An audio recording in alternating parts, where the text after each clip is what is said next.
Hello friends, welcome to the Sasta engineer tutorials. और आज की इस वीडियो में हम देखेंगे स्ट्रीमिंग सिस्टम्स। तो स्ट्रीमिंग सिस्टम्स क्या रहते हैं और उसके कौन कौन से अलग अलग कंपोनेंट रहेंगे, तो ये सब हम इस वीडियो में देखेंगे। Streaming data is becoming a core component enterprise data architecture due to explosive growth of data from non-traditional source such as IoT sensors, security logs and web applications। देखो, अभी जो भी हमारे पास न्यू टेक्नोलॉजीज है, जैसा IoT हो गई या फिर हमारा जो सोशल मीडिया हो गया, तो ये सब के सब बहुत ज़्यादा अमाउंट के अंदर डेटा को प्रोड्यूस करते हैं। तो इन सबको मैनेज करना, जैसे ये सब के सब डेटा कंटिन्यूसली आते हैं, तो ये सब स्ट्रीमिंग डेटा हम इसको बोलते हैं ना, लाइव डेटा रहता है सब। तो इन सबको मैनेज करने के लिए जैसा जो स्ट्रीमिंग सिस्टम्स है, इनकी डिमांड जैसा आज अभी बहुत बढ़ गई है। Streaming technologies are not new but they are mature in recent years. देखो, स्ट्रीमिंग टेक्नोलॉजीज तो बहुत पहले से यूज हो रही, लेकिन आज के टाइम पे हम देखेंगे जैसा जैसा सोशल मीडिया ने बूम करा है, और फिर जैसा जितनी भी हमारी अदर जैसा एप्लीकेशन है, सॉफ्टवेयर है, तो बहुत ही ज़्यादा मतलब डिजिटलाइज हो रहा है आज की एरा के अंदर। जैसा ज़्यादातर कंपनीज का वर्क अभी ऑनलाइन हो गया, पहले नहीं था। अभी जैसा वर्क फ्रॉम हम होम कर सकते हैं, तो जो रिसेंटली एक्टिविटीज़ है, तो सबकी सब जैसा मैक्सिमम ऑनलाइन होती है। इसके वजह से जो स्ट्रीमिंग टेक्नोलॉजीज है वो ज़्यादा मेच्योर हो गई अभी रिसेंट ईयर्स के अंदर।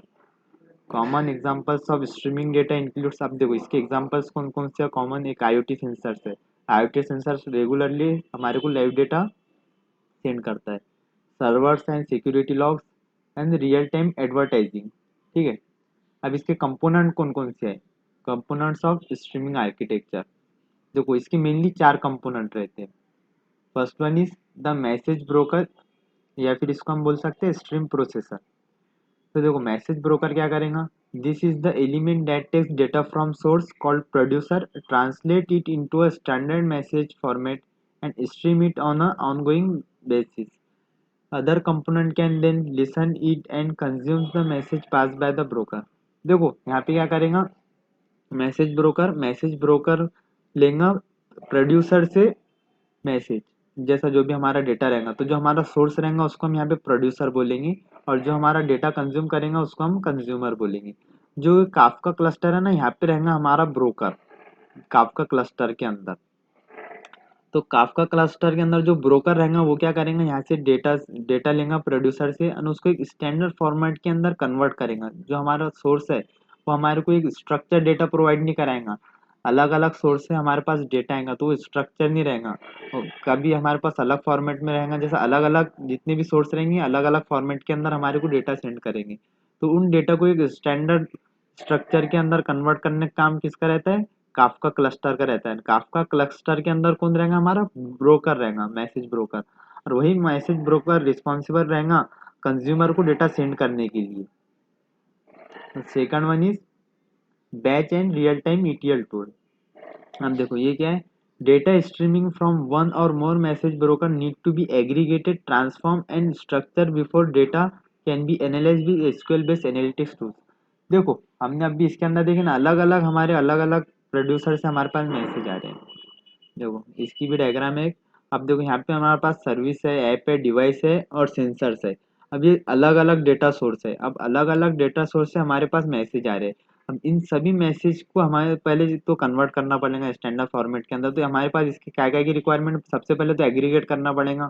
जितने भी हमारे पास डेटा उन सबको एग्रीगेट करेंगे, एक जगह पे जमा करेंगे, फिर उसको ट्रांसफॉर्म करना पड़ेगा। फिर उसको ट्रांसफॉर्म के बाद उसको स्ट्रक्चर करना पड़ेगा। उसके बाद भी हम जैसा जो भी फर्दर हमारे को एनालाइजेशन करना है या फिर कोई भी फर्दर एक्शन करना है, तो उसके बाद हमारा डेटा रेडी रहेगा उसके लिए।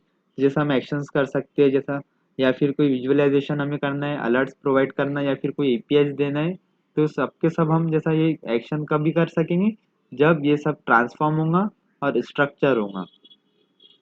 अब third one is data analytics serverless query engine. अब देखो डेटा एनालिटिक्स आ गया यहाँ पे। अब हमारे पास जब डेटा वेल स्ट्रक्चर हो गया, अभी पहले हमारे पास हमने डेटा को ट्रांसफॉर्म कर दिया, एक वेल स्ट्रक्चर के अंदर लेकर आ गए, तो फिर बाद में हम उसके ऊपर डेटा एनालिटिक्स कर सकते। अब हमारे पास यहाँ पे क्या रहना चाहिए? Serverless query engine. After streaming data is prepare for consumption by the stream processor. अब देखो यहाँ पे डेटा हमारे पास कंजम्पशन के लिए रेडी हो गया, तो जब कंजम्पशन के लिए रेडी हो गया तो it must be analyse to provide value. अब इसको एनालाइज करना चाहिए हमें। तो एनालाइज क्यों करने का है? क्योंकि उसके अंदर की जो हिडन पैटर्न्स क्या है, तो उसकी जैसे क्या विजुअलाइजेशन है, हमें इस डेटा से जैसा क्या प्रोवाइड हुआ हिडन पैटर्न इसके अंदर हम चेक करेंगे। Streaming data storage, last one क्या है, streaming data storage. With the advent of low cost storage technologies most organisations today are storing their streaming event data.